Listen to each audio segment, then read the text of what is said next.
say Assalamualaikum. My name is Sunila Mauna Ali, and I am one of the members in Group 7. And I am going to discuss the practicing written communications. So, when we say practicing written communication is a fundamental skills in both academic and professional settings. Because of written communication, it helps us to improve our skills when it comes in writing our communication. And also, it helps us to improve our knowledge or skills how to write effective written communications. So, these are the purposes of written communications. First is the communication for transactions. The communication for transactions is for day-to-day use, generally short and direct and require action from the reader. So when we say the communication for transactions, it can be used in, for example, na kapag may bibigyan tayo ng mga gamit na it can be written communication kasi na we can buy things through online. For example, na yung mga nag-live selling or yung mga nakikita natin na gina-advertise through online. Tapos kapag bibili tayo doon na nangangailangan siya itong the communication for transactions, nangangailangan siya ng action sa reader kasi na kailangan niyang gumawa ng actions para makapag-communicate doon sa seller kung paano sila like for example, mag-change sa ng message doon sa seller through email para or through online platform like yung mga messenger. Pwede siya makipag-communicate doon sa seller through written communications kung paano niya ma-deliver yung or kung paano sila makakapag-usap ng maayos doon sa seller. So that is the communication for transactions. And also the second is communication for persuasions. The communication for persuasions aims to provide a reader with a unique value information about your businesses. Itong communication for persuasions na yung speaker na ginahin niya na to pursue the audience about the specific idea in order for them to agree para mapuso niya yung audience niya, yung speak niya o yung communications niya is kapanipanwala. For example, nito is yung mga nag-advertise, yung mga advertisement through online na yung mga beauty product, then ginagusto nila yung audience na yung gina-advertise nila is effective talaga. So kapag bumili ka dun sa product na yun na, that's mean na napuso ka na speaker about yung gina-advertise ng product. And the third one is communication for instructions. Itong communication for instructions, nakakailangan dito ng action with the reader kasi na itong communication for transaction na example nito is yung mga manual. Yung manual na nakalagay dito yung mga dapat mong gawin. For example, ay yung mga manual or yung mga tutorial. Di ba may mga libro na pwede ka nakalagay yung mga tutorial kung paano magluto. Then, yun yung sinusunod mo, step by step. And the fourth one is communication for informations. Itong communication for informations, hindi siya katulad ng communication for transactions, communication for persuasions, communication for instructions. Itong communication for information is naiiba siya sa tatlo. Kasi na itong communication for informations na hindi na siya nangangailangan ng action with the reader. Kasi na itong communication for informations na nakalagay na yung mga information na kung saan kailangan niya or for example, yung mga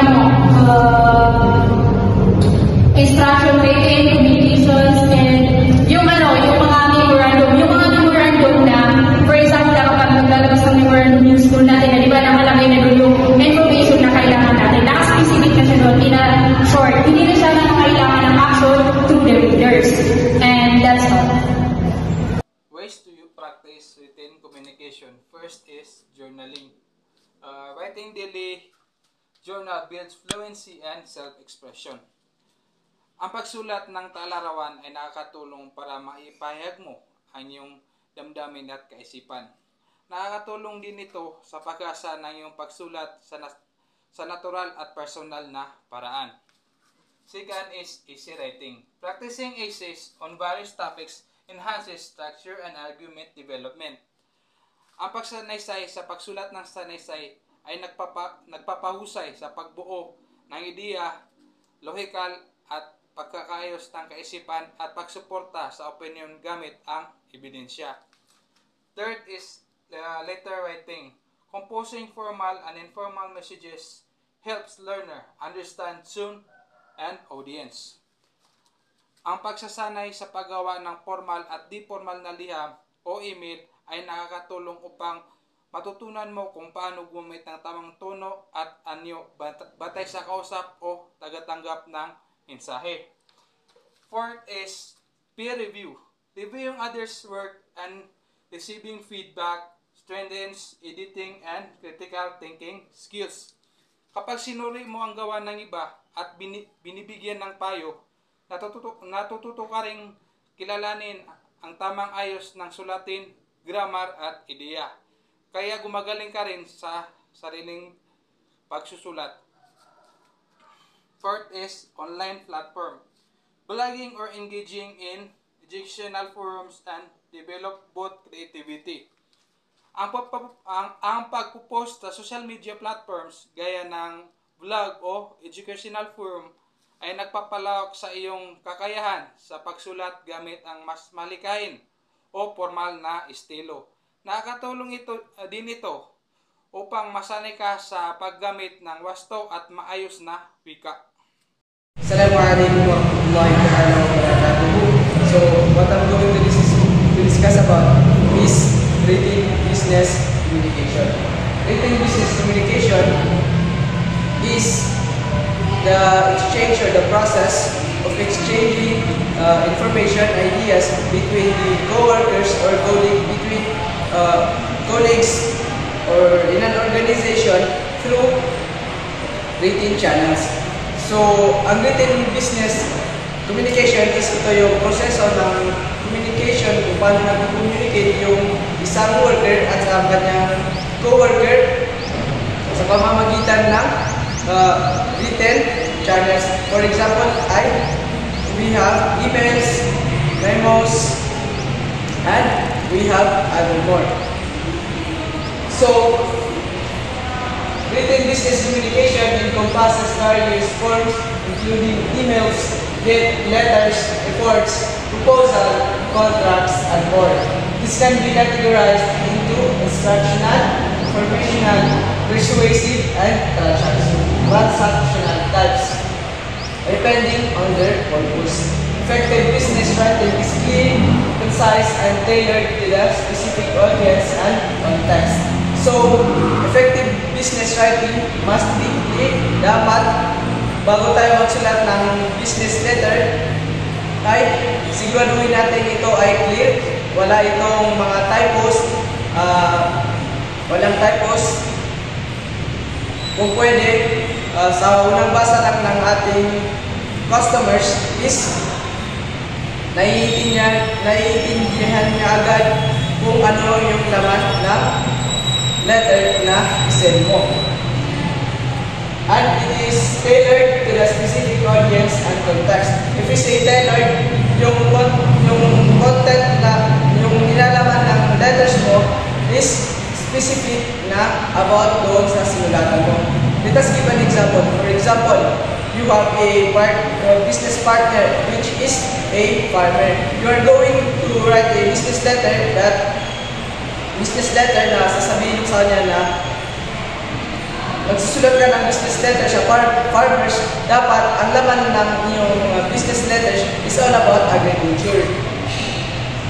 It's all about agriculture. Hindi naman dapat pwede na farmer yung business partner mo, pero yung laman ng letter na isend mo sa kanya is about fisheries. Kaya sinabi dito na effective business writing is tailored to the specific audience and context.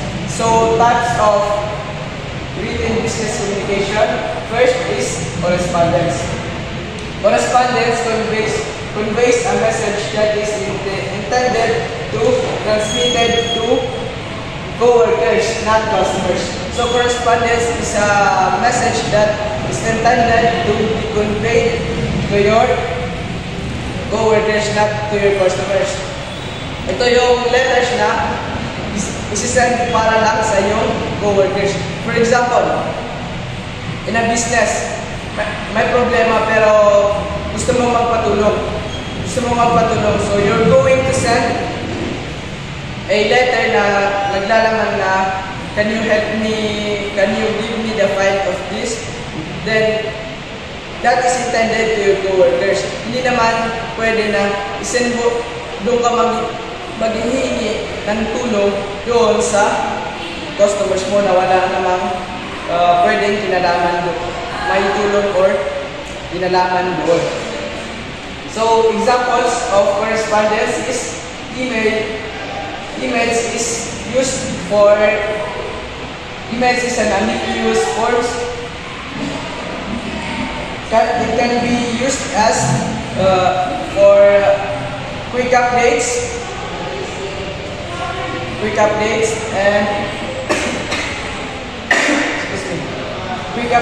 and announcements. So letters is a formal one. It is used for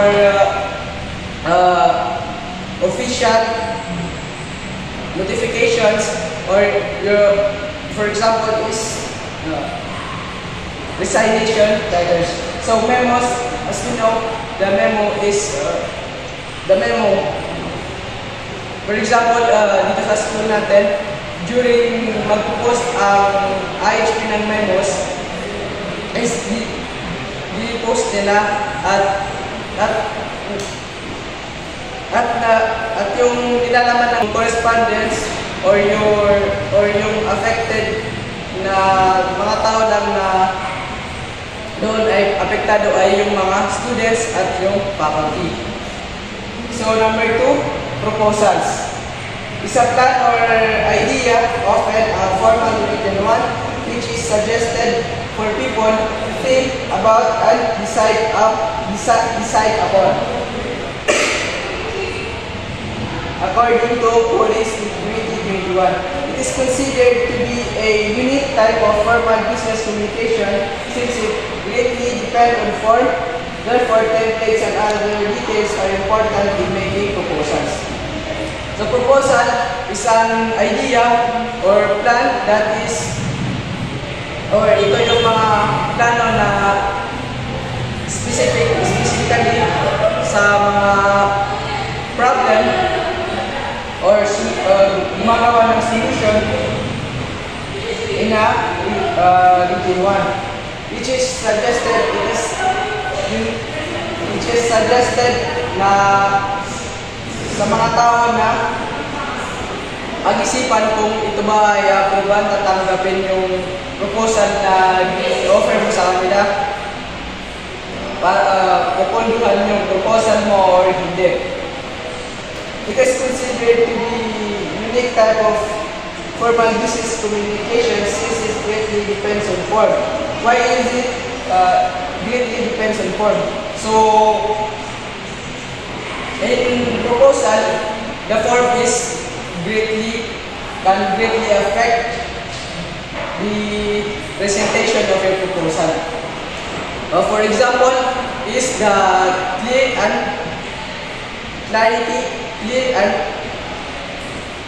the organization of your proposal. So, if your proposal is not clear, then maguguluhan yung employer mo.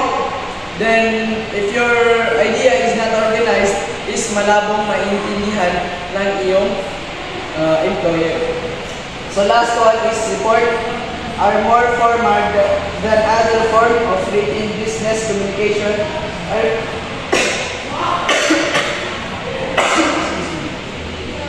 A report, a formal written communication for a specific purpose and present an order of facts about a specific activity. So report are more formal than other forms of written business communication. So report is presenting an actual fact, an analysis, and data to a specific activity. For example, So, for example, me and my boss said to me that we make a report about the recently happened during the 2024 fun fair. So I'm going to write a report or facts about or information that is happened to the 2024 fun fair. That's all. Assalamualaikum warahmatullahi wabarakatuh. Good day to each and everyone. By the way, my name is Nurhani P. Mustafa. And my assigned topic is categorization of business writing. And we have 4 categorization of business writing. The first one is instructional, informational, persuasive, and the last one is transactional. And ano nga ba itong instructional? Ang instructional is, for example, is ikaw na customer ko is bumili ka sa akin ng printer, and doon sa printer na is may nakalagay na papel kung ano yung guide sa kung paano mo gagamitin, kung paano yung bawat hakbang na i-open mo doon sa isang printer. The second one is informational. And ano nga ba itong informational?